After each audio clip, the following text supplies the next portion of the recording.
Konnichiwa, Yokoso for Freedom Friday. Watashi wa Dr. Jackson Akiba Dash, and I'm a confident, bold, inspiring, worthy leader.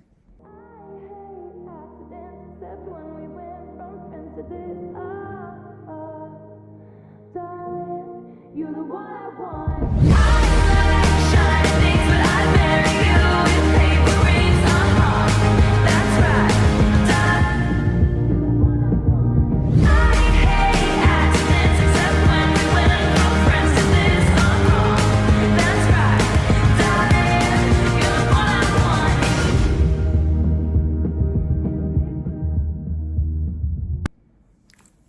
So thank you for joining Freedom Friday.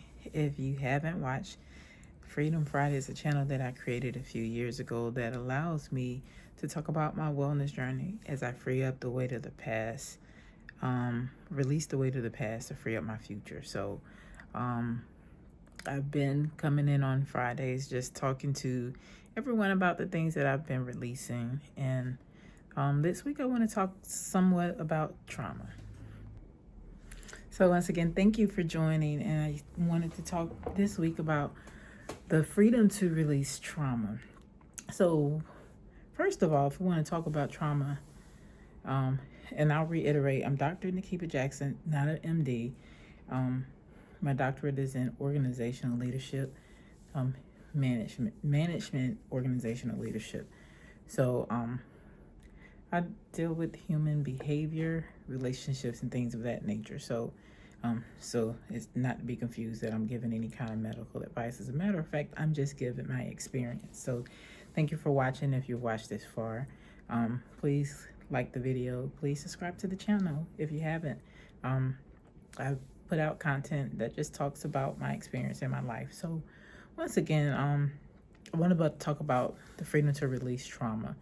And to start off with, to get to understand what trauma is. So trauma, in a broad sense, is just a deeply, in accordance with Oxford Dictionary, it's a deeply distressing or disturbing experience. Can be mental, it can be something physical, but it's something that disturbs the natural order of what's happened, right? So in this sense, I was having a discussion or conversation with my brother earlier today, and we were just talking about how much trauma really does have an impact on your life, and when you really start paying attention to it, you see how it shows up. And if you're not careful, it really does have an impact on your relationships with others, and just your relationships in general. So it's with people, it's with experiences, even with money. So there is emotional trauma, there's physical trauma, there's also financial trauma, and I'm pretty sure there's many different types of trauma that we can talk about. So this week, in the broad sense of trauma, I just want to talk about just recognizing that it exists. So the first thing, how do you know you have some level of trauma? Something was happening and to you, and all of a sudden something impacted the rate that things were happening for you, and it changed your experiences, right? So for instance, I've had different types of trauma, and the most recent trauma I had is physical trauma. So that was when I fell and eventually broke my foot. So one of the things that we know, to give like an example of how do you know it exists, is there's an immediate reaction. So sometimes things might happen to us and we might not realize the direct impact and or the long-lasting impact of that physical distress, right? So for instance, when I fell, the immediate reaction was I was trying to walk and I missed my footing and I fell. So that was a form of trauma because I wasn't meant to fall, right? And so as a result of that trauma, my foot twisted and so did my knee. So it had a rippling effect on other parts of my body. And because it had a rippling effect on other parts of my body, it created, the trauma was the impact on my foot and on my knee. and just like I said, just rippling effects. And so it affected my ability to walk, it affected my ability to exercise, it affected my ability to just do some of the things that I wanted to do.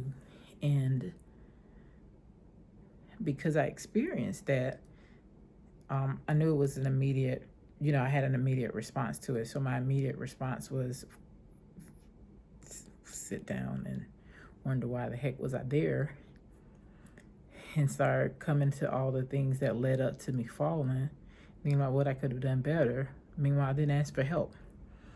My daughter found me and then eventually helped me up, and just like that. So it's a rippling effect. Follow me if you will, if you're watching this far. So anyway, as a result of the trauma that I didn't specifically deal with, it eventually dealt with me. So it led to immediate response in my foot was it got swollen. Usually people tell you when you're swollen, you need to ice, rest, elevate, ice. What's the other one? Yeah, those things. And I can say I iced it. I did rest. I did elevate my foot. My daughter, she came and made sure I didn't have to walk. One of the things that I didn't do that I could have done that I should have done was call the ambulance so I can get some immediate medical attention. But because I had it in my mind, I didn't want another surgery. I was literally a week out of surgery. It had an impact on me even handling how I responded to the trauma that I had experienced. And so that choice also had a rippling effect on other things. So it allowed me to experience the thing that came along with the trauma. But later on, whether I dealt with it or not, it didn't erase the experience, right? And so what I learned was I did have a fracture.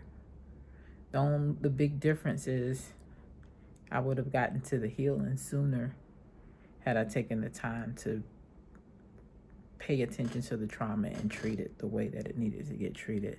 However, as a result of me wanting to handle things the way that I wanted to handle and not to face the trauma that could have potentially happened, I think it had an impact on my healing process. So that's why I wanted to just briefly mention trauma this week and why it's important to recognize that it exists and know that it can show up in ways that you didn't expect it to, or the effects of it can show up in ways that you didn't expect it to. And it does have an impact on other parts of your life if you're not dealing with it effectively. So this week, as I talk about trauma and releasing trauma, I think I just want to specifically just focus on like how it impacts your relationships. So, or maybe like physical relationships with people. So one of the things that happened this week is I'm talking with my wellness coach, and we're just talking about just different things and how I respond. And previously she had mentioned to me that I should reach out to get some to go back to in my counseling sessions that I used to have. And I'm like, it's difficult trying to find someone you connect with. And she gave me some suggestions and I made the appointment, but it got canceled. And so immediately I felt maybe a sense of relief because maybe I didn't want to deal with some of the things that I've been holding on to. And that was an excuse for me to continue to hold on to it. However, because I have things that I haven't dealt with and it doesn't go away and it eventually deals with me or shows up in ways that I don't expect it shows up in like the way I speak. And so when things happen, I started taking more inventory of how I respond to people and things that's considered simple conversations. And the way that I show up, I'm not dealing with the present moment. And because I'm not dealing with the present moment, I'm remembering things that's happened to me in the past that has an impact on what's going on now because I haven't really dealt with the source or the root of the issue that I've been experiencing. And so when I've experienced that, how it shows up for me is like if someone asks a question and I give a response and then I notice I feel a type of way in the response, and it's sometimes simple questions, but the response brings up some emotions that's unrelated to the specific experience that I'm in right now. And I stand on, as they call, standing on business with my response, but knowing deep down inside there's something else going on that's relating to that response and why it's not changing. So as a result of that, I'm like, everything that I do feels like it's a response to something that happened to me in the past or some experience that I've happened in the past. And, something as simple as you get hi, you look beautiful today. Thank you. In the past, that's been hard to say because I felt that when people give compliments because they're expecting something in return. And I'm not thinking the compliment is simply just a compliment. And so the other part is I think a lot. And thinking a lot, whether you respond to it or doesn't respond to it, does have an impact on certain things. And sometimes it could be something based off of what's happened in the past. And so in my mind, someone is saying, you look beautiful. It's really just a compliment. I have nothing to do with another person's intentions. I have nothing to do with anything other than my immediate present at that moment. And so if they say I look beautiful, guess what I get to say? Thank you. I don't have to say you do too as well.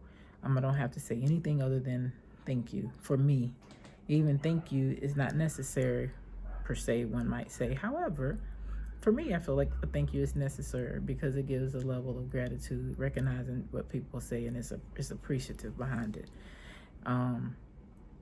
Because even when I think to myself, like if I've told someone, hey, you look beautiful, that's a beautiful dress, or I like your hair, I'm being authentic. I'm asking for nothing in return other than just acknowledging something on someone else that bringing attention to it. So trauma is something that's very, very prevalent in our day-to-day lives.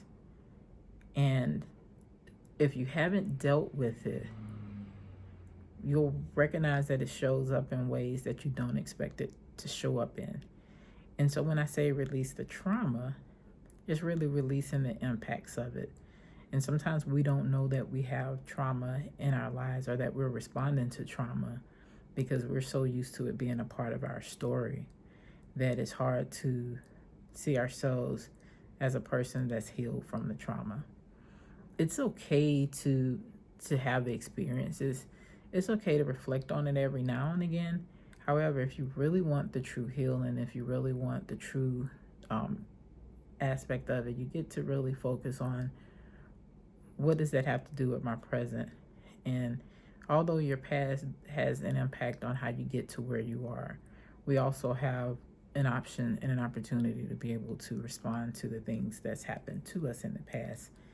And it sometimes highlights some areas of us that weren't as strong as we thought, but it also gives us an opportunity to find ways that work or new ways that work for us. So back to the specific physical trauma that I experienced when I fell and my foot got a fracture. Even though I didn't know my foot had a fracture, I knew that my body was responding to something that happened. The experience itself was the fall. As a result of the fall, I got the fracture because I didn't get the fracture treated. It didn't make the fact that it went away. All it did was prolong the healing. The healing's going to come, right? The way the healing comes has everything to do with how we contribute to the healing in our lives. Sometimes we put off toxic energy, and sometimes we put off positive energy, but you really just get to focus on what does releasing the trauma look like for you. You really get to define that specific event and how it impacts your current state. And in order to move forward from that current state to the desired state, you really get to start releasing some of the impact of the root of it. And as the doctor told me, my foot is healing. I don't need surgery. But he also said, just don't fall again. And so you know what that means for me? I get to take care of myself. I get to pay attention to my surroundings, and I get to put systems in place that decreases the likelihood that I'll fall again. So, with that said, there was something on the floor that I fell on. Prior to me falling, I had just gotten surgery. I didn't have the exercise regimen that I had, so I couldn't. And also, when when all that happened, I was on the phone. I wasn't paying attention to what was going on, and I missed my footing. And because I missed my footing and all the other things that I said, I fell. And so in order to release that trauma, I really get to pay attention to my surroundings.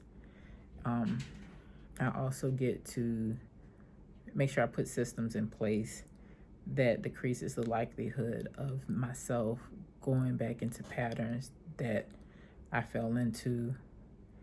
And then I get to, I heard someone, I guess our pastor, he said, keep your eye on the prize, like look forward. And so he says, when you're so busy looking directly in front of you, you have a tendency, you can trip. But people that look further to the distance have more balance because they're able to move forward, and it's not as prevalent to be able to fall. I'm probably saying it 100% wrong, but the point is, the further in the future that I'm looking, I have goals that I'm working towards, and I look towards that. It won't allow me to trip and fall. Setbacks happen. That's a part of life. But you don't have to let all those setbacks put you down altogether. So the trauma of it all is we all experience some level of trauma. As it deals with any aspect of your life, just make sure you're paying attention and you really get to release it so you can get to your healing and you can get to your next state. So once again, thank you for watching, and I shall see you next week.